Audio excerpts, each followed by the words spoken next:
If you were not here to give Noah Igbinoghene an apology, you need to leave because he's him. He might be the greatest cornerback in NFL history. Noah Igbinoghene. Learn his name. Learn how to pronounce it. He is him. And if you don't know who he is when he's on the field, just look for the bright orange sleeves. He wasn't wearing them last night. But my God, Noah Igbinoghene stepping up late in the fourth quarter, game-winning interception. How crazy is it that out of all people, it's Noah getting the pick? Actually, the most ironic thing ever, and I think we need to pronounce it Noah Himbonogamy. I like that. Boy came up clutch. I actually think the coaches probably told him to take the orange sleeves off so they could stop targeting him more, make himself blend in a little bit more. I don't know if that exactly worked because they were looking at him all game, but when the light shined the brightest, boy came to play. He actually called game. What are the chances Noah Igbinoghene is the reason why the game ended yesterday? But shout out to him, bro. You could tell how much that meant. He just sat there and relished that shit for a minute. So shout out Noah. It really should have been Holland's interception that saved the day. Yep. But Noah came in clutch when we needed him. So you got to give the boy some flowers. He gets shit on more than anyone on that Dolphins team, bro. It's actually insane that he's our first-round draft pick, and the only reason why he was on that football field is because our injury list is the size of a CVS receipt, and it has 3 corners. So the fact that the Steelers' whole game plan was throw at number 9, throw at number 9, throw at number 9. And it was working the whole game, except the last play of the game when Noah comes up big with a little toe tap in the end zone. And it's crazy because what do we say as Dolphin fans? He has no ball skills. We always say the guy has no ball skills, and he doesn't. But he did on that one play, and it won us the freaking game. So shout out Noah Igbinoghene. Maybe this is the start of something new. Maybe this is the resurrection.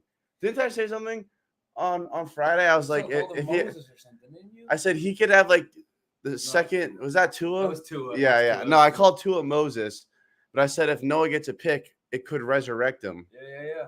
Jesus Christ himself, baby. Right. All right. So shout out Noah. Shout out Noah. Now, me and Bobby were at the game together, and we spent a lot more time stressing than we would have liked to. But before we start nitpicking this win, let's enjoy the win. Okay, we're back in the win column. Come on now, baby. 4-3. We're here. We're 4-3. Hey, what's up, Dougie? Welcome, buddy. Dougie. Good to see you, brother. We're 4-3. Back in the win column. We're fine. Because if we would have lost that game, one, I would never let Bobby come to another game with me. I would never do another in-person podcast, nothing. He'd be banned. I would never go anywhere with him. I'd probably kick him off the show. And I probably would turn in all my Vince gear. But we won. We won the freaking game, and that is all that matters. Let's talk about the positives first. Josh Boyer, tip my fucking cap. Tip my damn cap. You're talking about your third, 4th-string corner. You lose Brandon Jones, and you go out there and you hold them to 10 points. Our defense was outstanding. The offense was absolute horseshit in the second half. And every time the defense came through and made a big play, it's like, all right, offense, just get one freaking first down. And they couldn't get it done, but the defense stepped up each and every single time that we called on them. They never broke. We needed a stop. We got the stop. We needed an interception. We got the interception. The defense was unbelievable. Phillips played amazing. Xavier Howard played amazing. Javon Holland played amazing. Bethel. Who the fuck is that guy? Special teams legend out here making picks. Yo, seriously, if the Dolphins defense keeps playing this way, Boyer's going to be a candidate for a head coach next year because it's really that crazy. When the offense struggles all game long outside of the first drive, you can always just count on the defense, and that's 2 games in a row. 2 games in a row, you need the defense to get you a stop. They get it. But what do they do this time? What we've been begging them for weeks and weeks. Took the ball away 3 times. 3 picks, bro, and 2 sacks. The defense, I can't say enough good things about them. They really stepped up. And you said Xavier Howard played great, which is crazy because I don't even think they threw it at him. Which is a great game for a corner. Right. Which is a great game for a corner. He really just shut down one side of the field, and then the other boys filled in. The Brandon Jones injury is tough. We'll get to that in a bit, but that's a tough one. But when the boys stepped up, Pendulum out there and some of the other random safeties we were throwing in the mix there. They stepped up. They did what needed to be done to win the game. And at the end of the day, it doesn't matter how you get there, as long as you get there, and they were able to get it done. So thank God for that. Special Bethel coming up with the pick. I couldn't believe that. I could not believe that. Again, the defense played outstanding. Let's see. Frank, great comment. Defense reclaimed ownership of the team. 100%. I feel like it's 20 when we win 10 games. Was that 2020? Yeah, 2020. 2020 when we won 10 games and our defense was just lights out. Our defense has been phenomenal. The offense has just been absolutely horrendous. And I know I wanted to start positive, but we're 6 minutes in, and I think I got all the positives out of the way. We won the game. I'm very grateful. I'm very grateful to be 4-3 and not 1-6, 1-7 like we were last year. Don't get it twisted. I'm very grateful.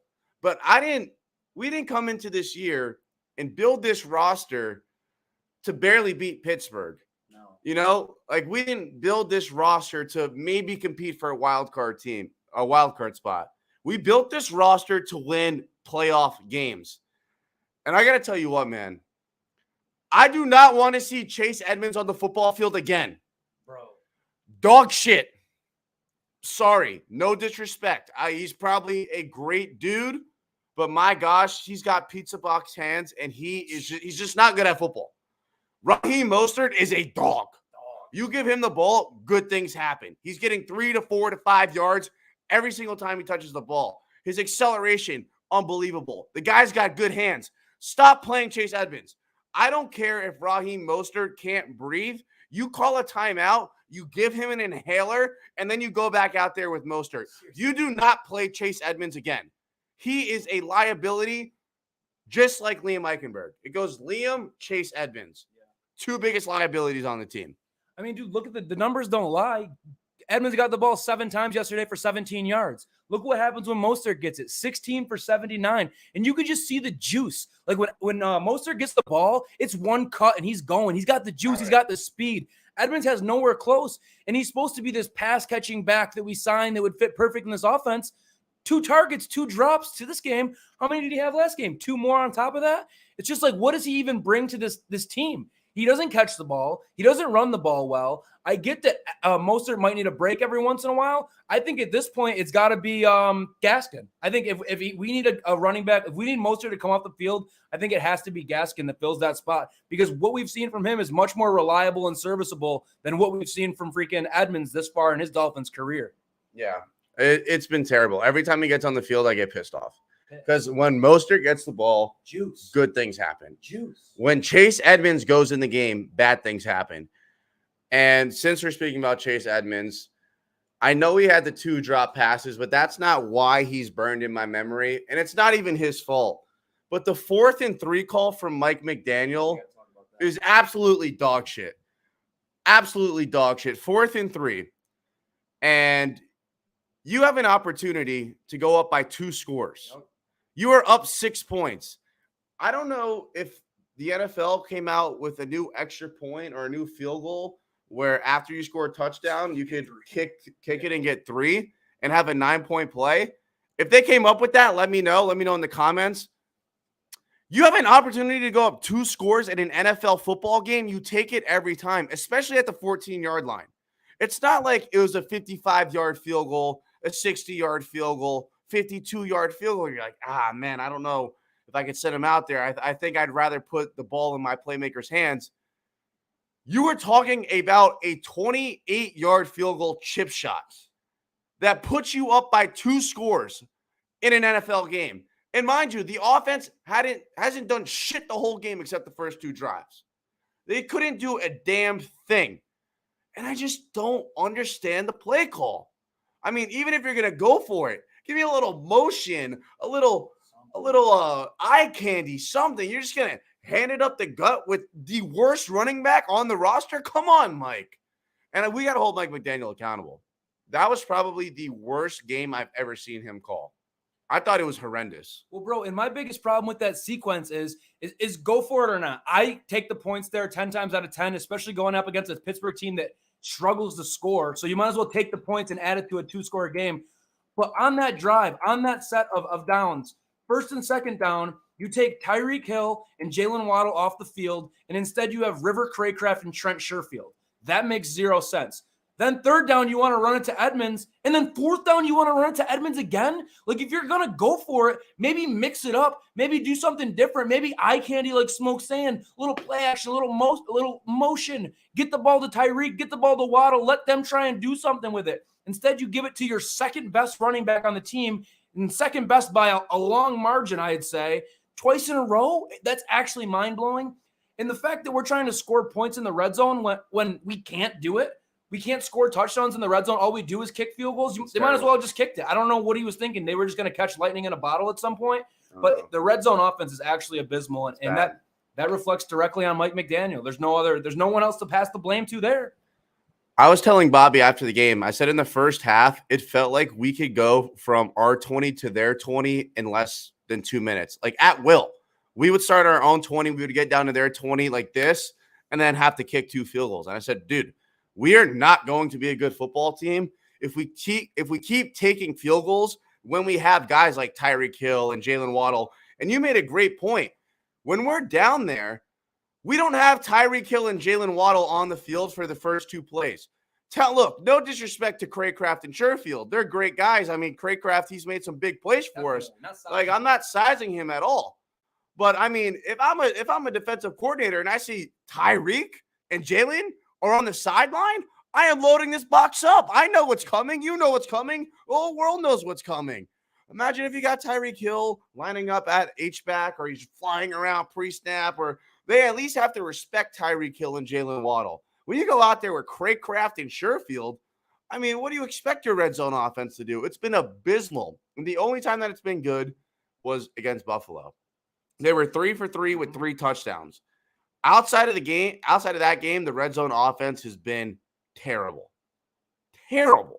And the problem is you can get away with it against teams like the Pittsburgh Steelers that their offense is not high-powered. They got a rookie in there. They're kind of just seeing what happens. I guess they're giving Kenny a chance. They want him to be the guy. They're not putting up points. When we play a team that's going to go score points, not scoring in the red zone is going to cost you the game. And we are going to lose football games that way if we don't figure out how to score in the red zone. Wait, when we're saying score, though, we're talking about touchdowns in the red zone. We want touchdowns. Because like that second drive was beautiful. The second drive of the game, beautiful. Flew right down the field, kicked the 24-yarder. It's like if you put 7 up there, all of a sudden you're in motion for a route. It kind of just kills momentum taking a field goal that short. And it's just truly not going to work. And how often do we talk about complementary football? It's never there. We never have complementary football. Either the defense balls out or the offense saves the day like the Ravens game. It never can be a cohesive thing where both things happen, because if that would happen, we'd be blowing teams out. But we're not even sniffing that. We're not even winning by touchdowns. 6 points. Couldn't even cover the number. McDaniel couldn't even cover the number. Come on, man. I felt that. I did. I felt that. I felt it on the way out. Never bet on your home team, especially in primetime. I wanted to go back to this comment earlier because I couldn't have said it better myself. Shout out Triple S Podcast. Win is a win, but it was a very disappointing one. 100%. I looked at Bobby after the first quarter. I said, dude, we should be up like 20-0 right now. This is insane. And after halftime, it was 16-10, and I was infuriated. I was so pissed off. I said, we just absolutely dominated these guys. It felt like the Vikings game all over. I said, we are clearly the better team. We are moving the ball at will. Tua looked outstanding for 3 drives. I mean, everything just looked so good. We couldn't score touchdowns in the red zone. And it's like, how is it 16-10? And then we don't score the whole second half. Great. I kept looking at Bobby, and I'm like, dude, we are going to find a way to lose this game. Like, our defense has given us so many chances to score points. We couldn't even get in field goal range the whole second half. And the one time we did, we went for it, didn't take the points, and kept it a 1-score game. That makes 0 sense. 16-10 game, 4th and 3. You have an opportunity to go up 2 scores, and you pass on it. And then the rest of the game, you don't even sniff field goal range. And the offense, man, we got to hold them accountable. There is way too many playmakers on this football team to only be scoring 16 points. It is ridiculous. This team should be scoring 25, 28 points minimum, especially when you start the game with 13 points in the first quarter. Right off the bat. 13. We had 13 points in the first quarter, finished the game with 16 points. It looked like Brian Flores out there. What did we do? We went down, we scored the first drive, didn't score another touchdown the rest of the game. Does that not sound familiar to last year? That was the story of last year. You almost knew that the Miami Dolphins would score on the first drive of every single game last year, and that would probably be the only time that they scored the whole game. And that's what it was yesterday. That's what it was yesterday. And look, I'm happy with the win, but expect more from your football team, especially when you built this team the way it is built, with speed at every position. The O-line gave up 0 sacks. Shout out O-line. Shout out to the O-line. Teron Armstead might be the most valuable player on this team. In fact, I'm going to change that to he is the most valuable player on this team. Bro, when he plays, he's a legend. Like all pro. He's legend. Playing at an all pro level right now. And people want to give him shit for his high snaps and whatnot. But when as long as the snap gets back there, he's mauling you. Dude is an absolute weapon. And the funny thing about the game yesterday is we scored on the first drive, a touchdown on the first drive. That's the first time we've done that all year. A first time all year you get a touchdown on the first drive. And Smoke already touched on it earlier. If you tell me the Dolphins are going to win in primetime versus the Steelers, you'd think we'd be in the stands partying, cheering, going crazy, having a good old time. Instead, we're sitting there just thinking, okay, how are we about to blow this game? How are we about to blow this game? How are we about to blow this game? And if it wasn't for those clutch interceptions, we actually would have blew the game. It's so disappointing that a team, like Smoke said, with this much speed, this much talent, this much like possibility, can't figure out a way to put the ball in the end zone. I actually don't understand it, man. I can't understand it at all. I can't wrap my head around it. Let's get a little positive back. You know, we're going to give you a nice little balance of positive and negative. A win's a win. So we're very, very happy with that.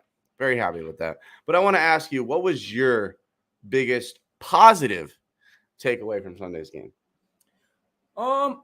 I mean, I would say just the defense, obviously, but more specifically the secondary and their ability to rally with the guys they had on the field, because it's not your ones and twos at this point. You're playing with third and fourth string guys, guys that probably don't get any reps. Like Bethel isn't a corner, really. He's listed as a corner, but he's on this team to play special teams and pretty much special teams alone.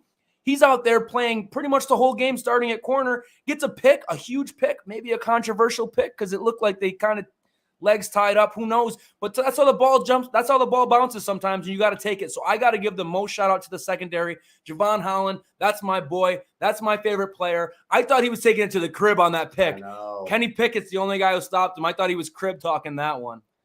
Hey, shout out Bobby Supreme for the $5 super chat. We appreciate you, brother. Tua can't play in the rain. That's why offense slowed down in the second half. A win is a win, but why can't we just be confident in this team moving forward? Shake my damn head. It rained a little bit. It wasn't crazy. It wasn't crazy though, not to the point where I think it would impact how the ball was coming out of his hand. I think Tua, and we could use this as the segue into Tua. Mm-hmm. I thought he looked like Dan Marino for the first two drives. Literally, Dan Marino. I sent out a tweet. I said, if Tua could play 15 to 17 games, we'd be set. And I said that after the first two drives. And then after that, it was like a tale of two halves. Like, I don't even know what I saw in the second half. And look, quarterbacks all across the league have drop picks. Like, that happens. But there was a lot of questionable throws. Like, the one before halftime, if that would have got intercepted, we would have been steaming. Momentum flipped on. We would have been steaming. We got blessed there. It happens. I didn't think he played great at all. I thought he played, if I were to give him a grade, I'd give him a C. I thought he played average at best. What'd you think of Tua? I mean, like you said, he started off the game, and I was like, oh my God, MVP Tua is back. MVP Tua might throw for 406 touchdowns tonight. The way he came out looking quick, middle of the field. He was getting the ball out so quick, all over, spreading it out, marching. From the 20 to the 20, this guy was absolutely chewing up the field. And then in the second half, it just went to shit. And honestly, you got to hold him accountable because some of those passes were high. Some of them were behind receivers. Even some of the catches they made. Like, I remember Waddle. They weren't yackable throws. Had to get up and catch it and had to go right down. You hit Waddle on the numbers there. He turns that up and maybe takes it to the crib. And then on top of that, Tua, you don't need to prove us your toughness. You don't need to show us that you can't get hurt. Do not run at middle linebackers, dude. We don't need that. We understand that you think you're tough. You want to prove something. You got a point to prove. Everyone's calling you soft and fragile. That's not the way to do it. Get down, slide, do whatever. We don't need you running at linebackers, especially when you're not even going to run through them. Maybe if he would have bucked through he them. ran through them. He didn't. He got. That was nice. I mean, he ran through him. He got this much yardage. Yeah. In the grand scheme of things, I'll pass on those plays from here going forward too. We need you on the field, not running over linebackers, bro.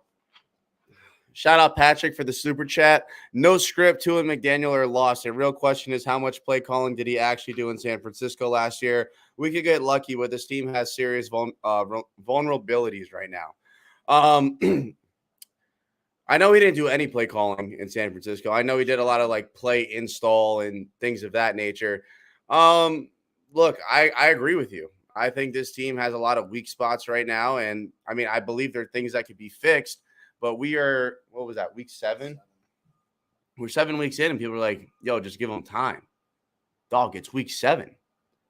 Like, we've won 4 football games. We're 4-3. What do you mean? What do you mean give it time? It should be our time right now.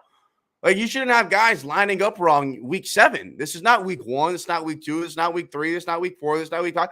This is week 7. Mm-hmm. Week 7. What do you play, 17 games? We're almost halfway through the season. That's crazy. We're almost halfway through the season. And guys are still lining up wrong and doing these little stupid things before the ball snapped. We got to nip that in the butt. But the one thing that I've been very happy to see is that I thought our defense was going to suck the first 3 weeks. Mm-hmm. And the last 3 weeks, they've been outstanding. So I think we have our defense back. And this is the first week that we've had Tua back. And I'm not making that, I'm not using that as an excuse. Like, oh, we just got Tua back, so the way he played is acceptable. Because it's not. Because that game was not a good game. Again, very, very mid game from Tua. But I think this team does have a lot of potential. And that's why we're so critical of this team. Because we believe this team should be beating the dog shit out of Pittsburgh. We believe that this team should be scoring touchdowns in the red zone. I saw people commenting that we're 4th in red zone efficiency.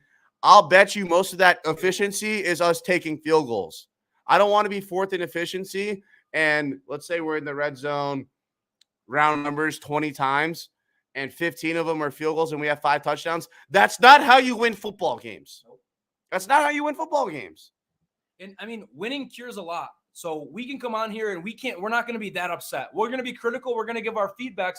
But imagine if Pittsburgh goes down and scores that final touchdown instead of Igbo. We'd be coming for McDaniel's head, Tua's head, so they got to get it right. And I don't want to hear, like Smoke said, about they need time. This is the NFL. Now is the time. You don't get time in the NFL. Right. You have to go right now.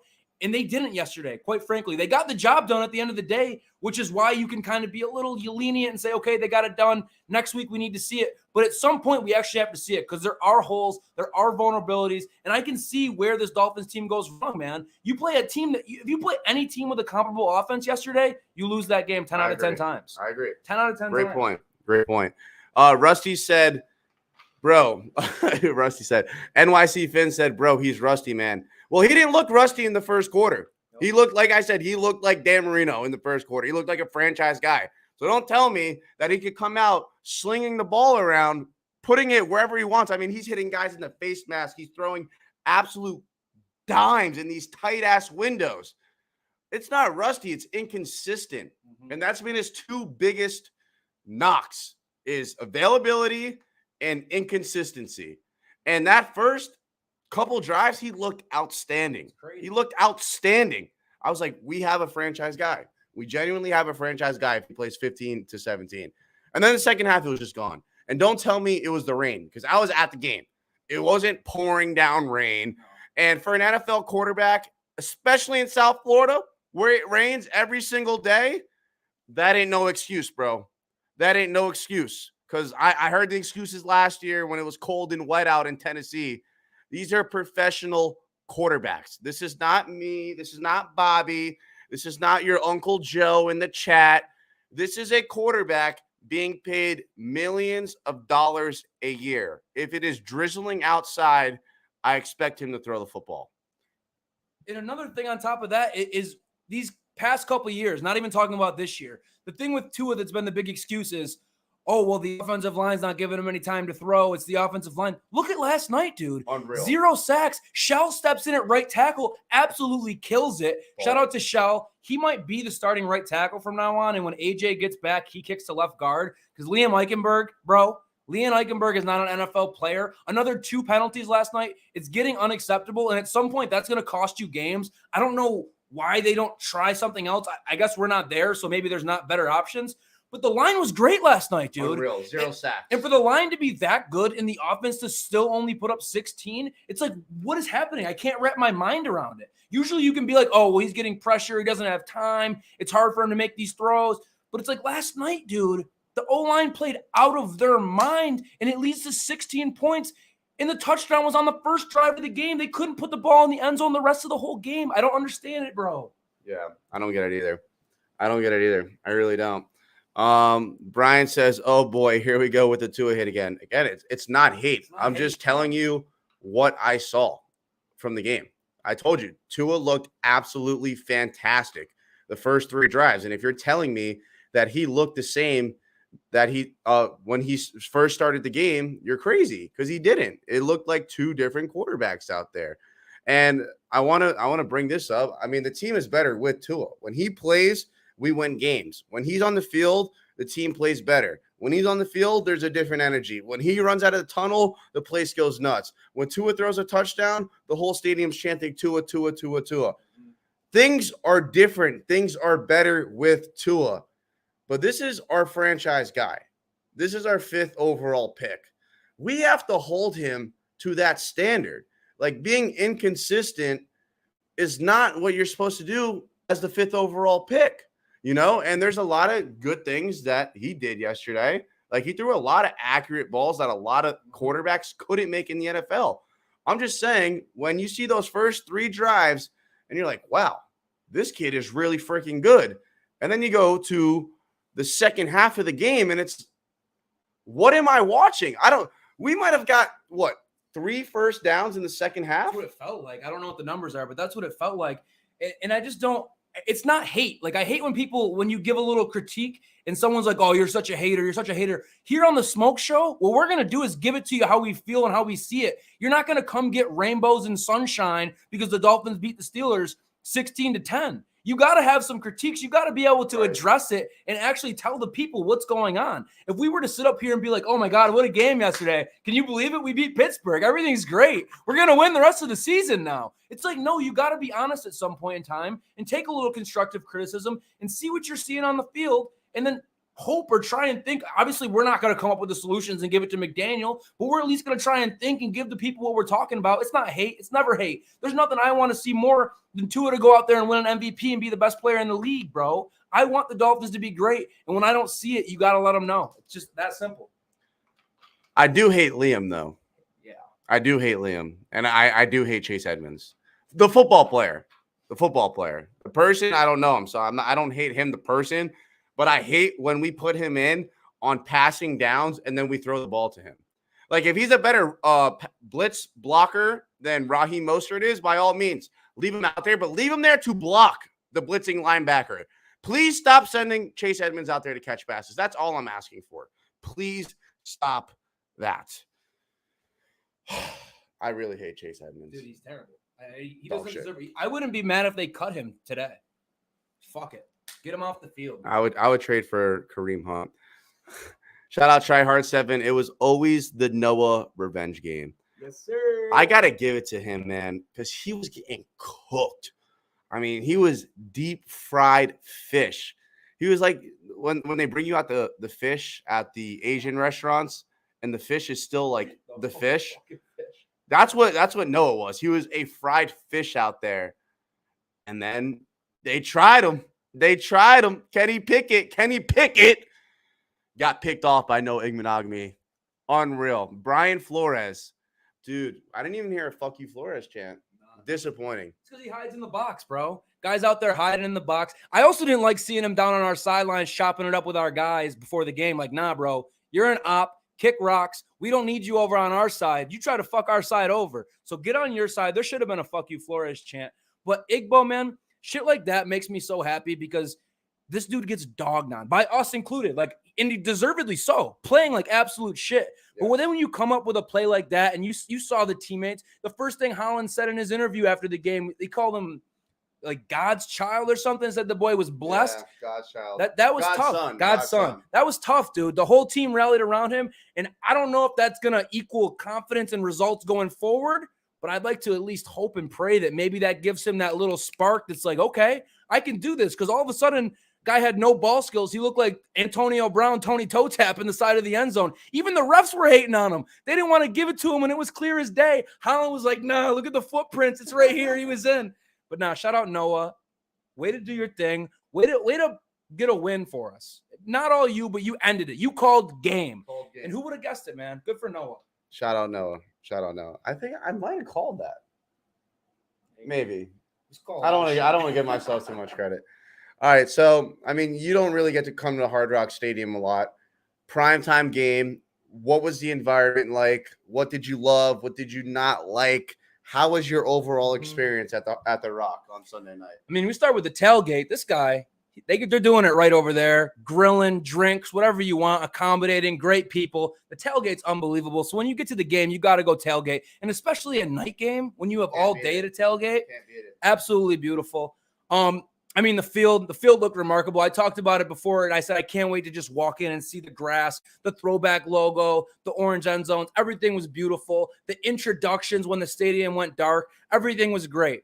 But my problem is, man, too many of those goddamn towels, too many of those opposing fans. When the other team makes a good play and you hear the stadium get heightened in volume, it's like, what the fuck? Where am I right now? I thought I was at the home game watching the home team. So that shit bothers me. But, I mean, other than that, you got the win. It's a good night. It was a stressful night. Would I have liked to win that game by 30 and had myself a good old time? Of course. But I'm a Dolphins fan. And the reality of the fact is I'll never have that life. It'll be a sweat every game. So it's exactly what you expected. And I'm just happy I got to walk out with the win, or else I was looking for the ladder to get up to that top new beautiful fucking balcony they built around the place and jump off. So I'm glad I didn't have to do that. Came away with a win. And I broke my Hard Rock curse. I'm allowed to keep going to games, which is a beautiful thing. I'll be there next week in Detroit, too. So I'm just a Dolphins groupie right now, and I couldn't be more happy about it. We love that. And I agree with you. It makes me so sick that our stadium gets filled up with all these away team fans. And that's why I tell them to enjoy their flight home. Because my whole life, all I know is, I'm going to the Dolphin game, and I might be in the minority tonight. You know, like there might be 55% Bills fans in there. And that shit's embarrassing, dude. It's embarrassing. And then the Vikings took over our stadium last week. Pittsburgh again. And I know everyone wants to vacation where we live. I get that. But my gosh, man, we got to start showing out. Like, we need more Dolphin fans there. It's ridiculous.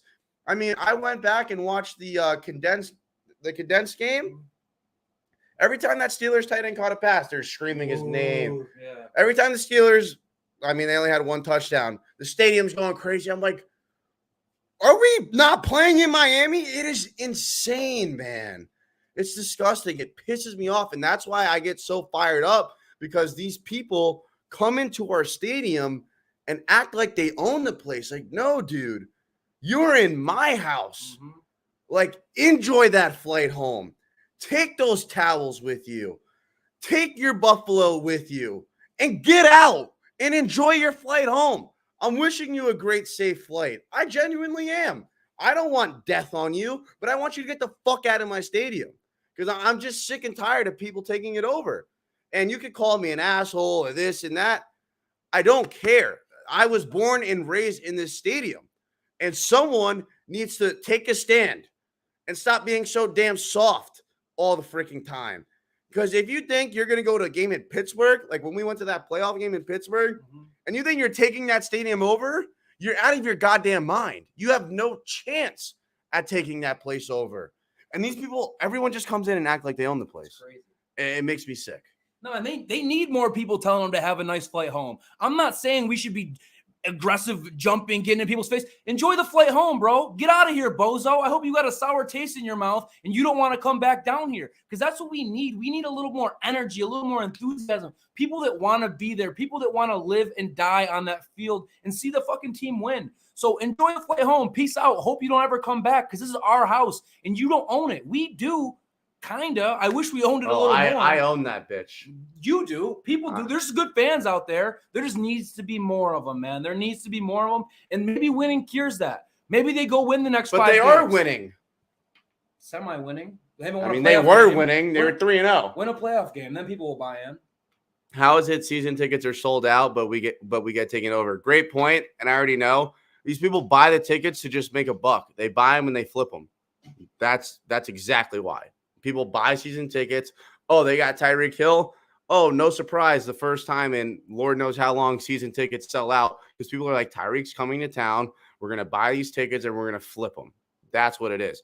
I don't know. Maybe they should put like a restriction on certain area codes or something. I don't know, but I'm tired of feeling like the LA Rams. Everyone needs to get out there. No more people coming into our stadium and taking over. All right. I want to get back to McDaniel. Mm-hmm. After week 3, we're ready to crown him, name him Coach of the Year. Where are you at with McDaniel? What are we, 4-3? Heading into week 8 against Detroit. It just begs you. You're always begging for more. He always leaves you like everyone says it. He left meat on the bone, but it's true, man, because you see the flashes. He flashes in a pan. You see some of these plays and you're like, oh my gosh, dude, what a genius. What a play call. How great is that? But then you get in the red zone, you settle for 3. Yesterday on 3rd down, 4 for 14. We're having sloppy penalties. Actually, I'm sorry. We cleaned the penalties up this game. I will give credit for that. Only 5, cut down in half from the last game. But just as a whole, it's been sloppy. It's been penalties. It's been failure to convert in the red zone. And those go back to the coach. As much as you want it to be the players on the field, the coach instills that stuff. He's making the play calls. He's seeing the field. He's got to make the adjustments. And I'm just not always seeing it. Am I ready to give up and quit on him and call him a fraud, a loser, say it's not working out? Not yet. But do I somewhat have that doubt in my mind a little bit? I do, and I hate that I do, but I actually have to have that doubt in my mind because when we play better teams, what we did last night is not going to win the game. So I need to see some improvement for me to get fully back on board the McDaniel train, to be honest with you. When you're playing the 2-4 Pittsburgh Steelers, you go into that game expecting to win convincingly. Like, if we would have won that game by 3, it would have felt like a loss. It still felt like a loss, and we won by 6 points. And I'm not selling my McDaniel stock. No. You know, because what I saw, his 4 wins are against 4 Hall of Fame coaches. This is true. Arguably, if Sean McDermott gets in there. You know? Yeah, for sure. And McDermott's a great coach. Yeah. Great head coach. His 4 wins are up against probably the other 4 best coaches in the NFL. So he's competing with the best, and he's winning those games. So for a first-year head coach to beat Harbaugh, Belichick, Tomlinson, Tomlin, I'm fucking fried. Who else? What was it? McDermott. Yeah. To beat those 4 guys in your first year is very impressive. Very impressive. My thing with McDaniel, it's the that shit pisses me off. Say how you feel. I stutter sometimes. It's normal. I don't have a problem with it. I'm not supposed to stutter. I'm a guy on a microphone. But you are a head coach that went to Yale. I don't need to hear say what you feel, brother. Because you're giving me Flores vibes. No cap. He's funnier than Flores. Yeah. But you know he's hiding something from you. And that's what pisses me off. And then the decision making sometimes. Like that 4th and 3 against New England. I didn't like that play call because it worked. I loved that play call because it worked. But I was like, okay, this is a 50, 55-yard try. I'm down to go for it. Like, I'm cool with that. But when you're on the 14-yard line, you haven't scored. You haven't really moved the ball at all the second half. And you have an opportunity to make it a 2-score game in the NFL. In the NFL, you have an opportunity to make it a 2-possession game. And you call that, I got a problem with it. And then it was other like certain situations, the clock management. At the end of the first half, I was about to have a stroke. Game, right? After we had a flag for something. We didn't call a timeout. Next play, we got a flag. And then we had to use the timeout after that. And we already wasted so much time. The clock management, it's been throwing me off. He gives me a stroke every single time, man. It's got to be cleaned up. And then I believe 3 out of our 5 penalties are pre-snap. 2 were false starts on Eichenberg. I know that for sure. Right. 1 was an illegal shift. Pre-snap. 1 was a delay game. Pre-snap. All of them were all of them on the offense. Did we not have a defensive penalty yesterday? That's even more credence for the defense. And bro, give the defense something. Give them that 3 points so it's not back against the wall all game where it's if we give this touchdown up, all of a sudden we're not leading. Give them that 3 points. Give them something because the defense has held you up all game long. Yep. But I did like your stock analogy. I'm not going to buy more stock on McDaniel right now. Right, I'm holding. I'm not going to sell. It's a firm hold, and you hope to see a rebound and to collect some fucking money on the back end. That's how I feel with him right now. When the schedule came out, we had these games circled as W's. Do you feel like there's any given wins on the Dolphins schedule? Because I feel like I expected to beat the Jets. I mean, they caught us. We were beat up pretty bad. They still whipped their ass. I give them their credit. I actually had us losing to the Vikings when the schedule came out. Mm-hmm. But, like, even this game where I feel like we should have dominated them, we didn't. Like, I don't know how I'm feeling even about Detroit coming up next week. And Cleveland, even with Brissett, isn't dog shit. Like, they could create some problems for us. The Bears, now that's a team I should guarantee a win. Yeah. I mean, like, that's probably the only one. But team like these sneaky teams like the Lions, the Texans, the Browns, they're not good football teams, but how good are we right now? And the Lions will throw it around. Next week will be interesting because the Lions can score points. They're not the Pittsburgh Steelers that are going to put up 10. Like the Lions aren't scared to throw it around. I know Goff is nothing crazy, but they'll at least take some shots and challenge us. And if they put up 24 points, I want to see how we respond. Right. So right now, do I feel like any game I can say, oh, gimme? Not really. Maybe that Bears game, maybe. But until we go out there and beat a team down, complimentary football where it's like, oh my gosh, this is the Dolphins' ceiling. This is what it looks like when the Dolphins put together a perfect game. I now know what to expect. I still don't. I haven't seen it with my own 2 eyes. So how can you go into any game being 100% confident that you're going to go win it? At this point, being a Dolphins fan, especially after all these years, knowing how it ends, I just wish I could turn that off of my brain, but I can't. I'm scarred. We're all scarred from these past memories that you just can't have the confidence. How could you? Blindly. Shout out Kohler. No blowout predictions for me until further notice. 100%. I thought this game should have been a blowout. I thought it should have been a blowout after the first quarter. I mean, dude, I was like, Bobby, how are we not up 21-0 or 20-0 right now? It was unbelievable. It just – look, I don't want to be too negative. I'm just saying, like, this team should look better. This team should look better. And I don't want to be the guy that's like, well, if you take out that fourth quarter in the Ravens game, blah, blah, blah. Because I feel like if you could say that with any team, any player, right? Yeah. It's kind of holding some weight now. It's kind of like you take that away. It's like, how good has this offense really been? We scored 20 points against the Patriots. We scored, what did we beat the Ravens? 42, 35, or 49, something legendary. Scores. Week 3, we beat Buffalo. We scored 21. Week 4, no Tua against the Bengals. We didn't break 20. After the Bengals was the Jets. We didn't break 20. After the Jets was the Vikings. We didn't break 20. Nope. And last night we didn't break 20. It's a problem. Like you can give a guy a pass if you see it in some games and there's just one game where it's like, oh, the offense was flat. They matched up well or they made good adjustments. You can give a pass here and there because in the NFL you lay eggs. Look at the Tampa Bay Buccaneers yesterday. They lost to the Panthers. Eggs like that happen in the NFL. But when it keeps adding up and adding up and adding up and you're not scoring points, you're not putting the ball in the end zone, it becomes a problem. It's not just they didn't score this game. It becomes an actual problem that you have to address, and I hope they figure it out because it's all there. Like, if the offensive line plays like that, with Tua in the game, with Mostert back there, with Tyreek and Waddle out there, how are you not scoring 28 points a game? I riddle me it. I don't get it. Kohler, you're an absolute legend. Even with the Baltimore fourth quarter, we are at 20 points per game on the nose. Now, if I told you guys that I'm from Back to the Future, and I said an offense with Tyreek Hill, Jalen Waddle, Raheem Mostert, Tua Tagovailoa, Teron Armstead, Mike Gesicki, Craycraft, Sherfield, not big names, Cedric Wilson. I mean, we got depth on the offense side of the ball outside of the offensive line. If I told you that offense with a mastermind genius offensive play caller is averaging 20 points per game, you would call me a fucking idiot. But that's the reality. That's the reality. We are averaging 20 points per game with all of this superstar talent on the offense. And look, a win's a win. We're 4-3. And we're happy with 4-3. Saving grace. Like won the game. If we would have lost this game, Noah Igbinoghene would be probably floating in the Atlantic Ocean. We would be calling for Mike McDaniel's head.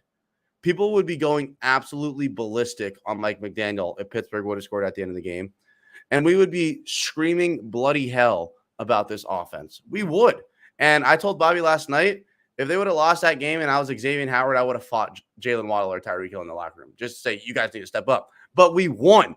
And when you win, you could be happy about it. And which we are. We're happy with a win, but we got to start breaking things down. Like, this team could be so much better. We just got to hold them accountable, because 4-3 is great, but I want to be a playoff team. Like, I want to win a playoff game. I don't want to go 9-8 and pray that some team misses the field goal week 18 so we get in. No, like, I want to control our own destiny. And you can't do that when you're not capitalizing on the opportunities to put games away. And the saving grace is you won the game yesterday.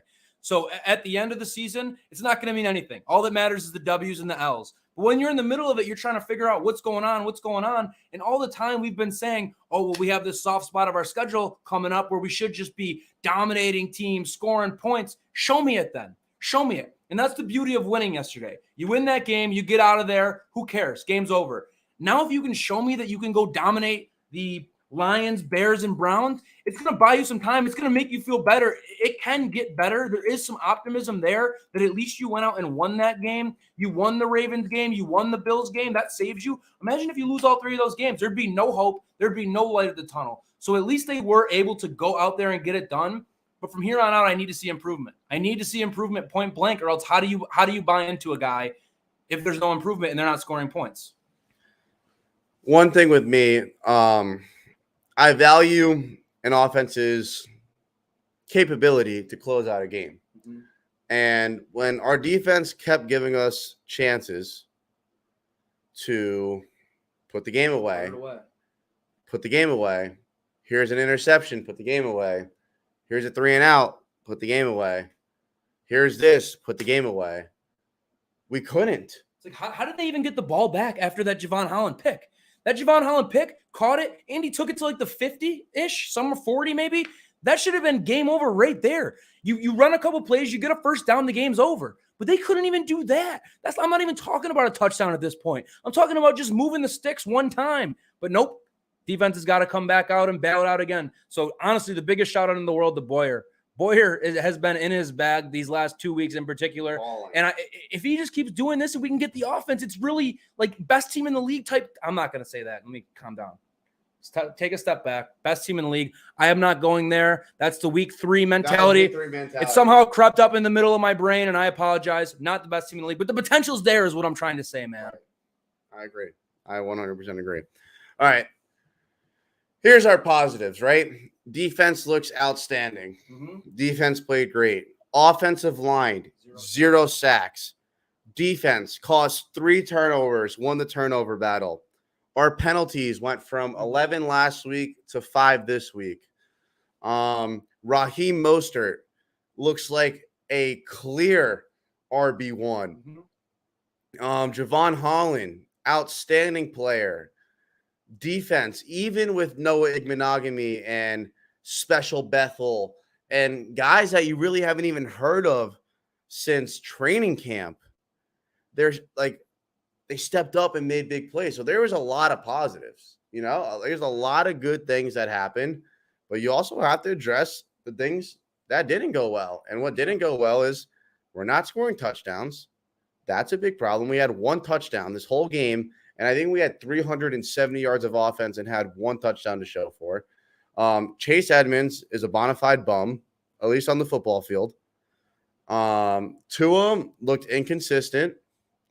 And I think that was pretty much – and just McDaniel, the situational play calling, which is not good. Points. No, I agree 100%. And another thing that was a positive is this defensive line is finally starting to come alive. Like you see Phillips, we saw him at the beginning of the year. We're like, this guy's going to have 12 sacks. He's going to be all over the place.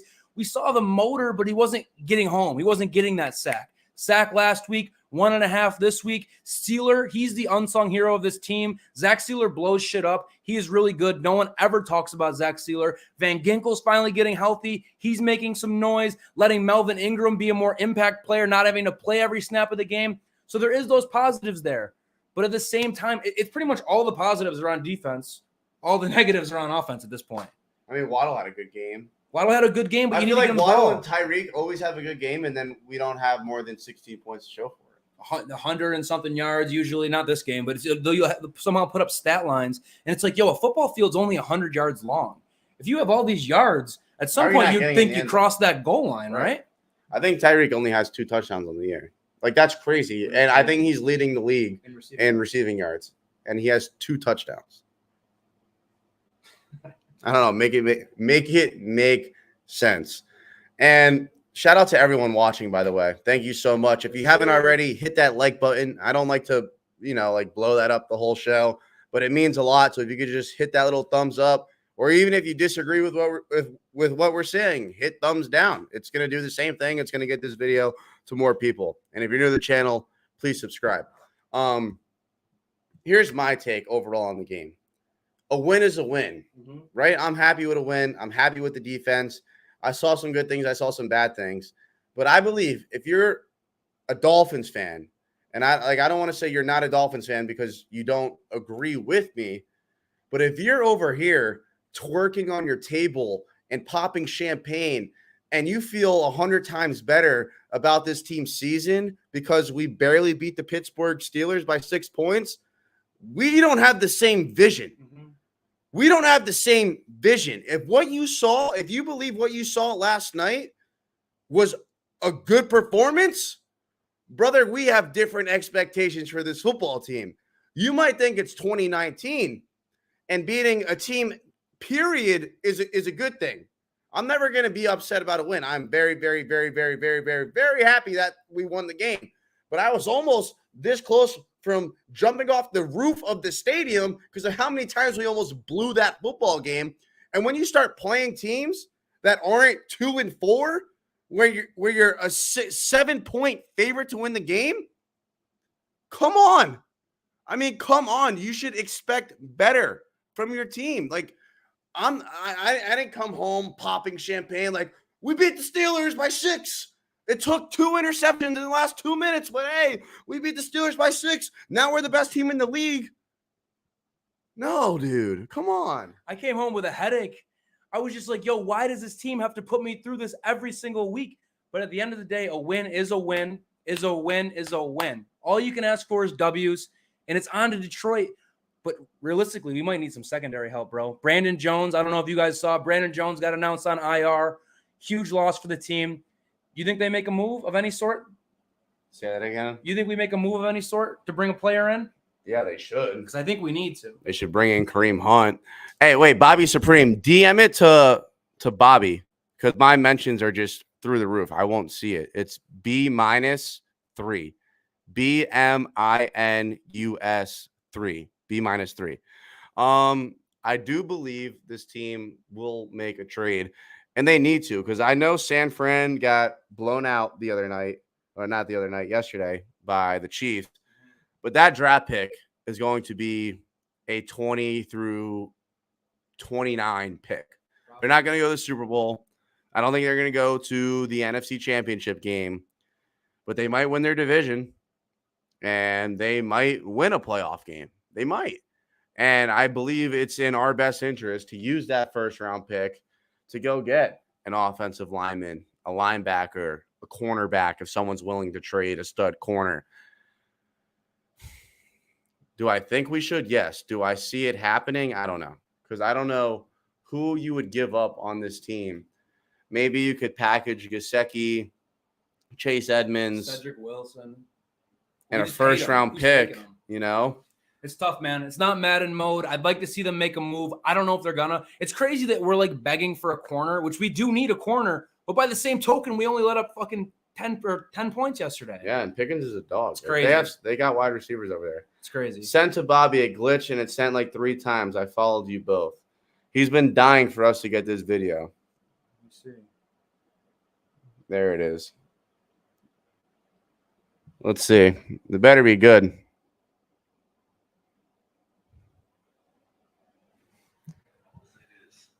This team, and some people might take it the wrong way, but this team is way more talented than that 2019 year that we went to the Super Bowl. Wait, time out though. Yeah. That's crazy. I mean, Really? if you look, the defense is just like they shut it down. I mean, this past game, like we didn't get the win, but I mean they forced 10 punts in a game. Like that's like almost unheard of, really. And they did their part. You know, it's on the offense, but like I said, you know, it's different when you got that quarterback that's missing that missing piece. It's like that energy. It just electrifies throughout the entire offense.